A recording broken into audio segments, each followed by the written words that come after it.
வணக்கம்.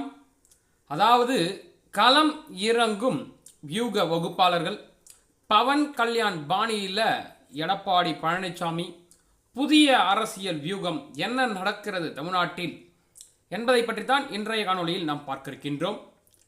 அதாவது தமிழ்நாட்டில் அடுத்த ஆண்டு சட்டப்பேரவை தேர்தல் நடைபெற இருக்கக்கூடிய சூழலில் தேர்தல் களமானது அனல் பறக்க தொடங்கியிருக்கிறது.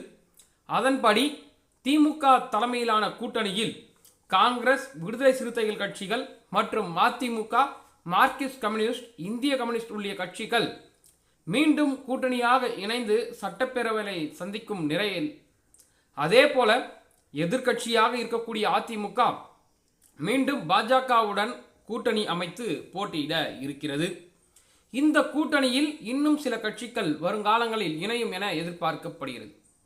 இதனிடையே அதிமுகவினுடைய பொதுச் செயலாளரும் எதிர்க்கட்சி தலைவருமான எடப்பாடி பழனிசாமி மக்களை காப்போம், தமிழகத்தை மீட்போம் என்ற பெயரில் சுற்றுப்பயணம் மேற்கொண்டு வருகிறார்.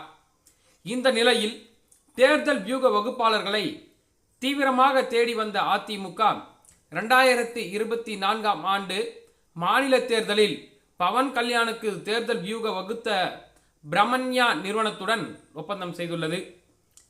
இந்த ஒப்பந்தமானது எப்படி இருக்கிறது என்று கேட்டால், ஆந்திர தேர்தலில் ஹலோ ஏபி பாபாய் YCP அப்படின்ற ஒரு ஹேஷ்டேக்கோட ஜெகனை வெளியே அனுப்பிட்டு பவன் கல்யாண் அந்த இடத்துக்கு வந்தார்.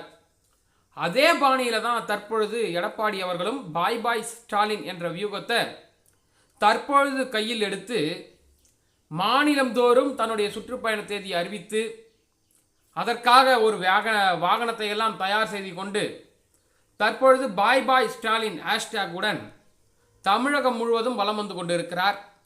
திராவிட ஆட்சியில், கழக ஆட்சியில் ஆற்றிய நன்மைகளையும், திராவிட ஆட்சியில் அதாவது திராவிட மாடல் ஆட்சியில் ஏற்பட்ட துயரங்களையும் மக்களிடம் எடுத்து கூறி வரும் எடப்பாடி பழனிசாமிக்கு பொதுமக்கள் மத்தியில் பேரான வரவேற்பு கிடைத்தாலும் அவையை வாக்கு வங்கியாக மாற்ற எடப்பாடி மேலும் முயற்சிக்க வேண்டும் என்பது பலரின் கருத்தாக இருக்கிறது. இப்படி இருக்கக்கூடிய வேளையில தான் எடப்பாடி பழனிசாமி வியூக வகுப்பாளரை அமைத்து இருக்கிறார். அவர்களின் செயல்பாடுடனும் எடப்பாடியினுடைய சீரிய முயற்சியுடனும் செயல்படும் பட்சத்தில் அனைத்து இந்திய அண்ணா திராவிட முன்னேற்ற கழகம் 2026 ஆட்சி அமைக்குமா என்பதை பொறுத்திருந்துதான் பார்க்க வேண்டும்.